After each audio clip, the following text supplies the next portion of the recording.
Hi guys, this is Mr. Sasser and I'm here to do Hunter x Hunter chapter 348 review. And now I know I've been a week late with the review on this chapter and that's basically because I've been on vacation last week. I haven't done any reviews, but I've done a video on a short video on my vacation trip if any of you guys are interested.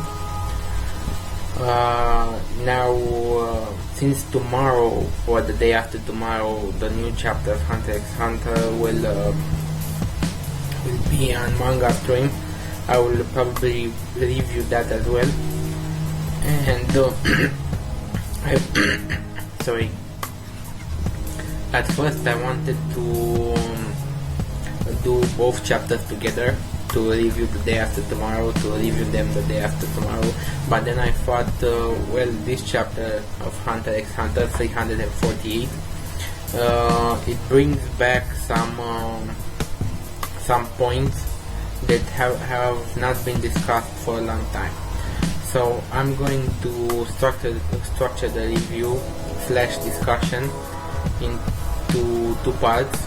First part being the talk between Kurapika and Kao and Kurapika's powers, and second part would be the discussion between the princess of Kaikin and the goals. Okay, so first part, we see Kurapika and Kao watching the candidates that have the Hunter exam candidates that have passed the first test, the first screening. They are watching them on monitor, and Kurapika is trying to determine if they are lying or not, using his chain, the one with the iron board, and he's saying wipe for the hunters, and not yet hunters, but the participants that are good to go. So white for good and black for those who are lying. And this is very intriguing because the extent of Kurapika's power, this chain that determines lying, it's very accurate. It doesn't just say that a person is lying or not. It says, well, this person is telling half-truths, or this person is hiding a lot of information, or this person isn't telling any of the truth, and so it goes into particularities. And Kurapika himself doesn't realize where the chain's power can come from, because as we all know, when he developed his powers, he did it to slay the spider too, the phantom too, and this chain was born as a side effect.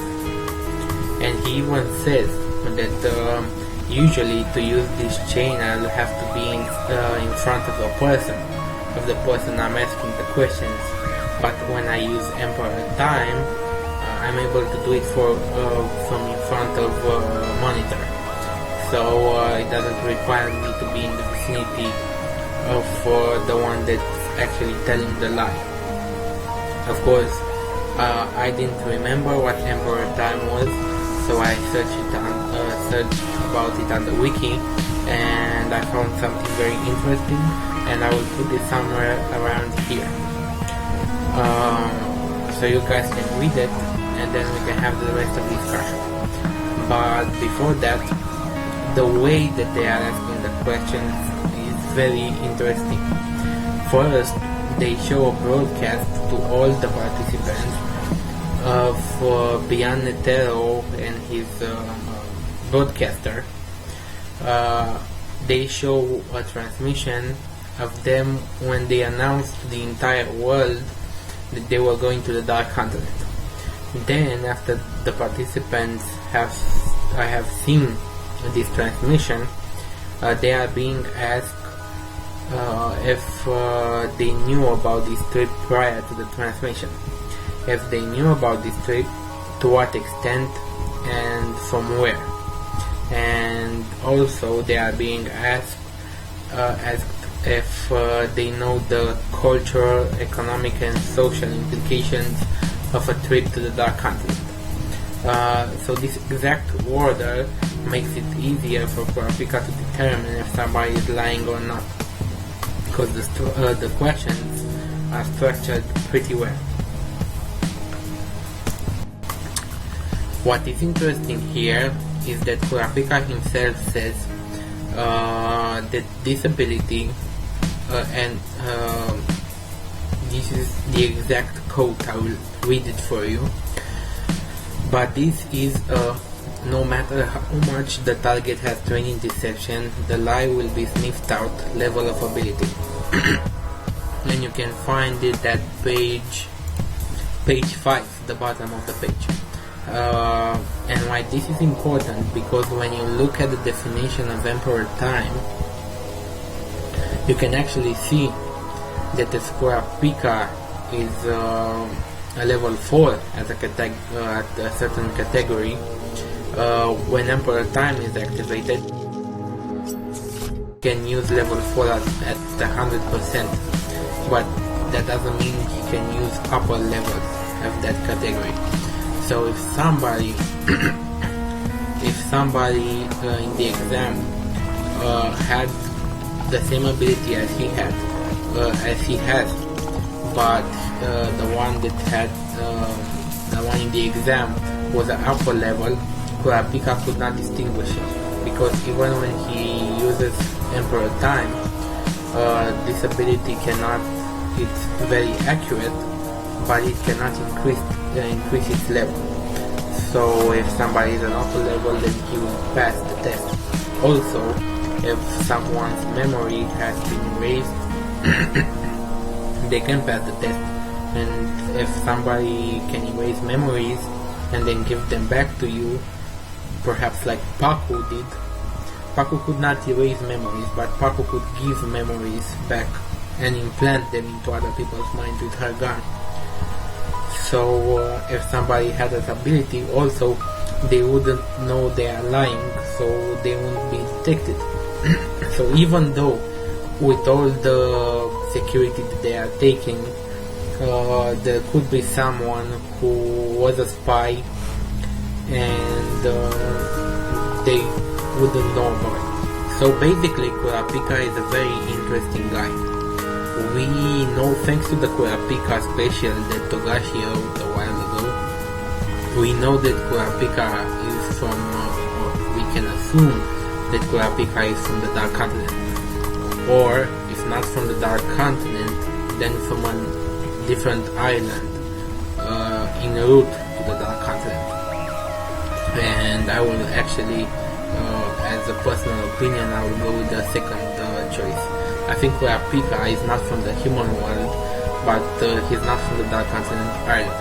He's from probably a chain of islands that are between the Dark Continent and the human world, and they have been forced to move from some reason, and that's how they ended up in the human world, and that's how the clan got decimated, and we know the story.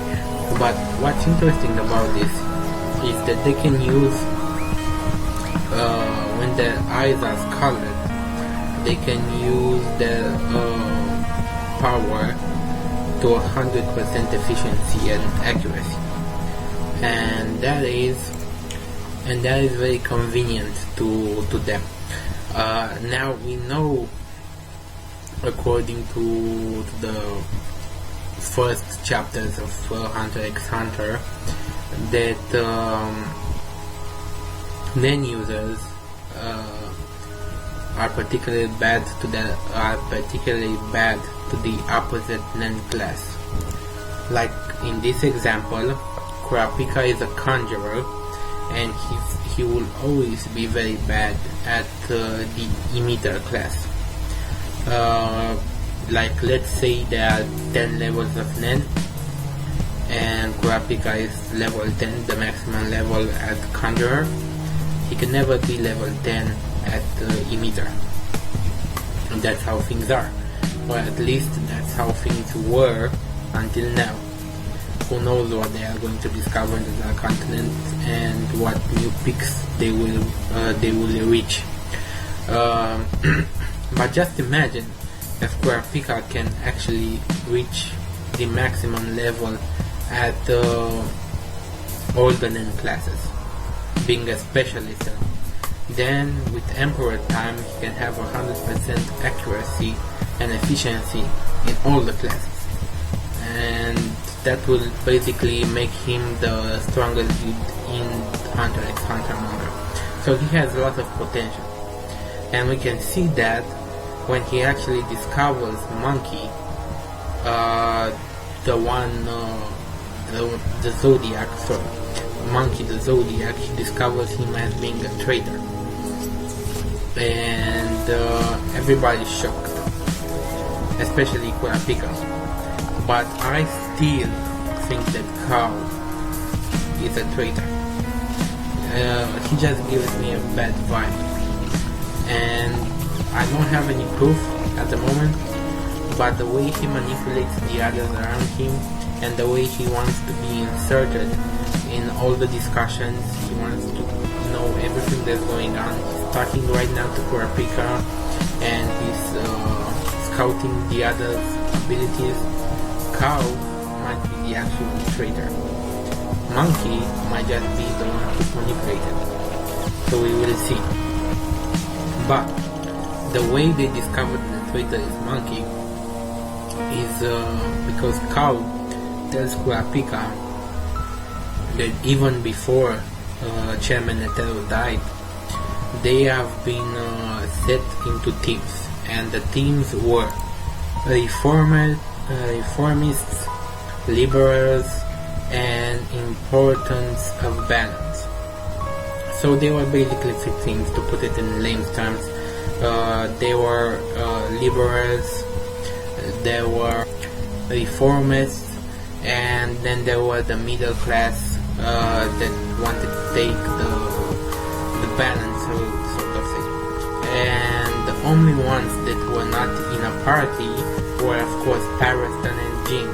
And Jing was actually classified as a floating idiot, so nobody cared about him and his political opinion. I don't even think that Jing has a political opinion.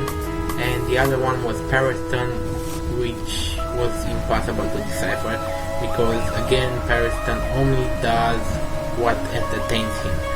So if the liberals entertain him, then he would be with them. If the reformists entertain him, then he would be with the reformists. He's not seeking a faction, he's seeking his own pleasure, sort of thing. So Kao actually knows the powers of the ones that were in his party. But now, after the Zodiacs were reformed, the new teams will be intelligence, biology, chemistry, and defense. And the way that Kao, I think it was Kao, I'm not sure, but the way he structured the teams was that he scrambled all the Zodiacs. So they both knew each other's powers. If they didn't, then they were going to find out.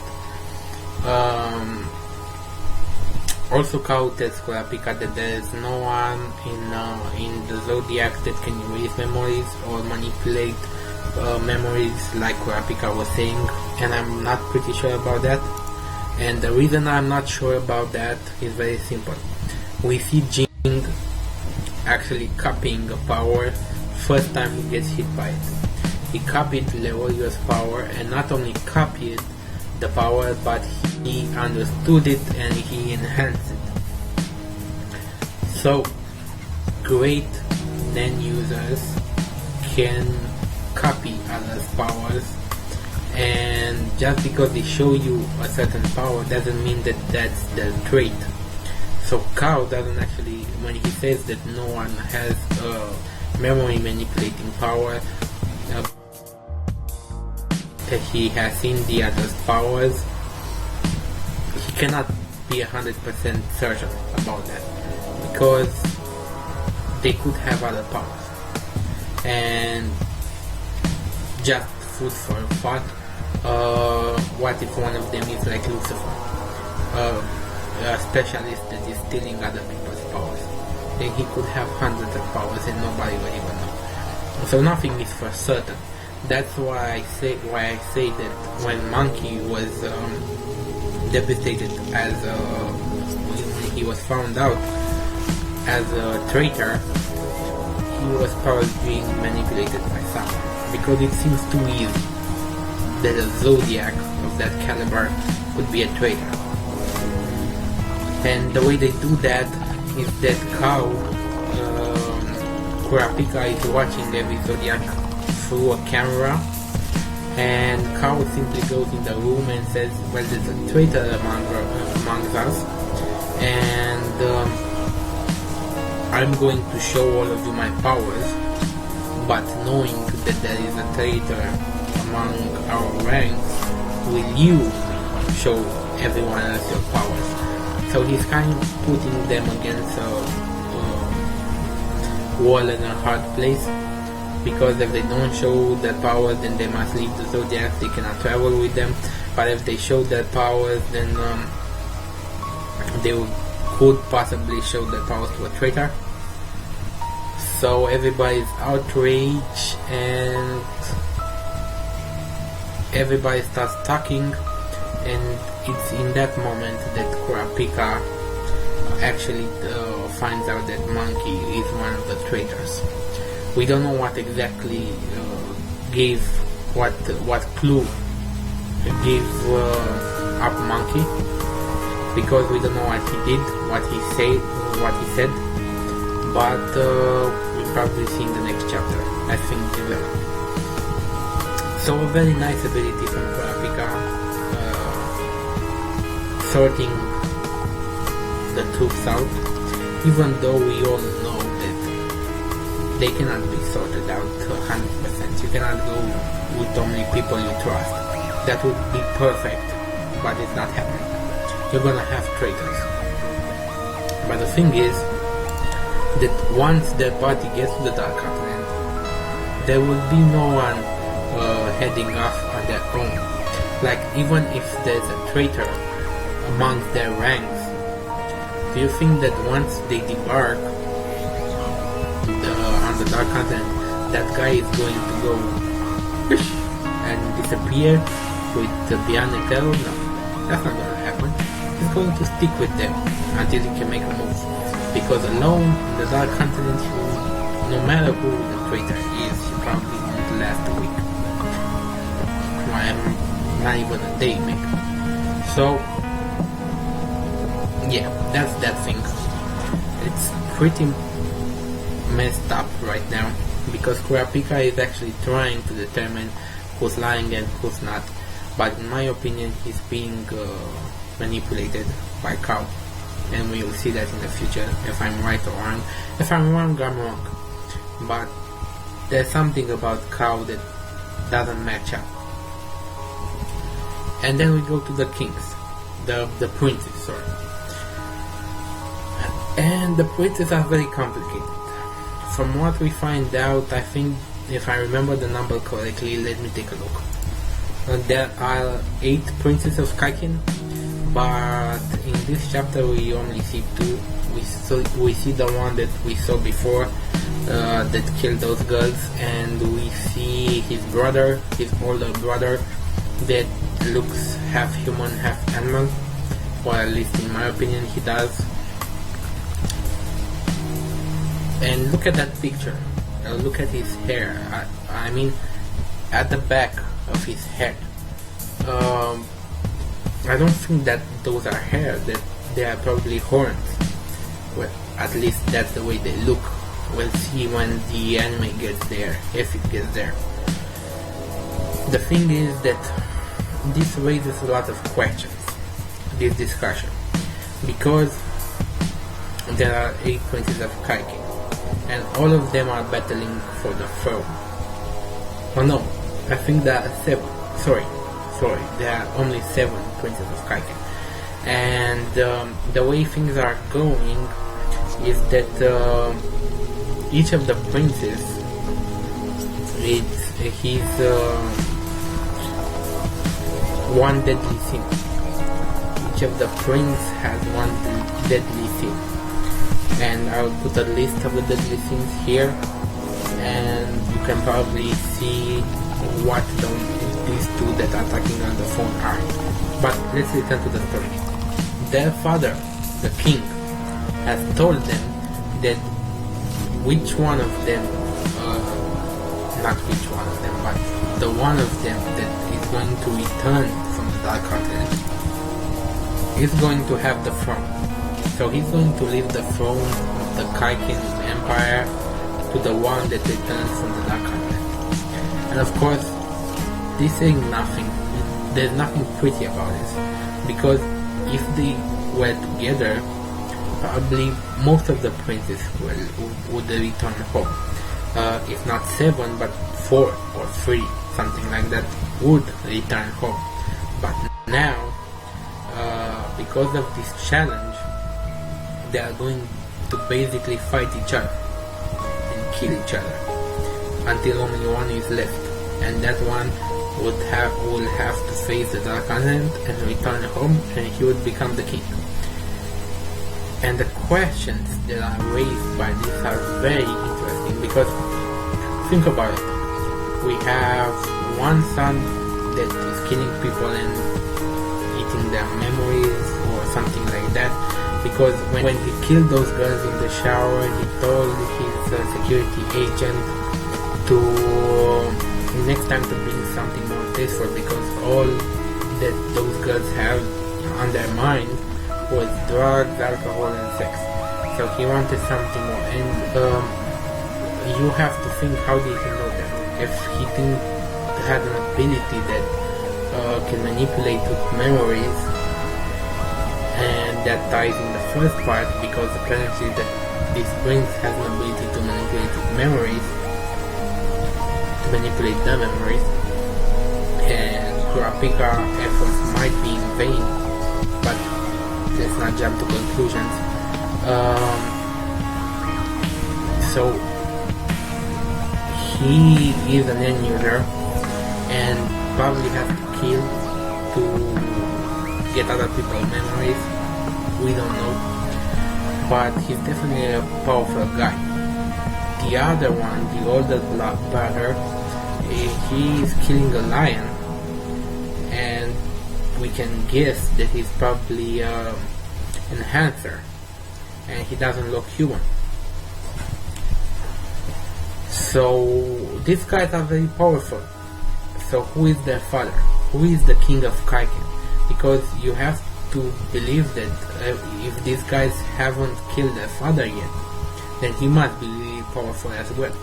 If their father has sit on the throne for that long of time without being taken out by his sons, who most certainly have tried to take over the throne given their set of mind, then he must be really powerful himself, and he will give the throne to the one who returns from the Dark Continent, and that implies that he himself may have been to the Dark Continent, because he knows the dangers that are in there, and he knows that if one of them returns from the Dark Continent, that he would be suited to run Kai. So a lot of questions. I will probably have a discussion, a more structured discussion about this on Saturday. Also, when the two princes are talking on the phone, we can see someone making a tattoo or torturing. I don't know if it's torturing. I think someone is actually making a tattoo on a girl's back, and it's a tattoo of a spider. If you look closely, it's on page 11 of the chapter, so that might tie him up with the Phantom 2, or who knows, he may perhaps capture one of the Phantom 2 members and he's torturing them, so we don't know. But even the fact that Kurapika actually, and think about this, Kurapika actually has to take the eyes from this guy. So this guy has the Kota clan's eyes, and if he is somehow part of the Phantom Troupe, that would make sense, because then he would have had information about the eyes. He also conveniently is part of the Phantom Troupe, and Kurapika could fight him at full power, and it would give the story some progression. I mean, Kurapika, after he kills this guy, because Kurapika will kill him, I have no doubt about that, but after that, perhaps he will find some other secrets about the Kota clan that he didn't knew before. Okay, so I was going to make this a short video, but it's 26 minutes long already, so I think I will structure it into a discussion. I will put each point, and I'm going to talk about it in another video for those of you who are interested, and I will end this video off for now.